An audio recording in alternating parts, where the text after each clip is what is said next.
To realize that you do not know is best. If you are not aware of how the mind continually assumes that it is right, then you are sick with the disease of, I already know. Without thinking that you already know something, you can be open to see without preconceived assumptions. Evolved ones realize that the mind can misinterpret things, and they free themselves by investigating their thoughts when they think they already know.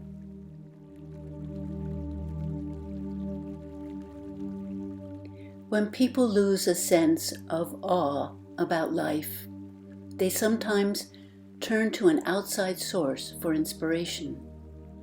When they no longer trust in themselves, they seek outer authorities for learning.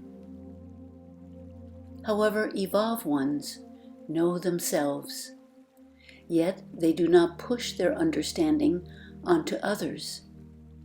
Instead, they help people develop self-knowledge by showing them how to respect what they are feeling inside.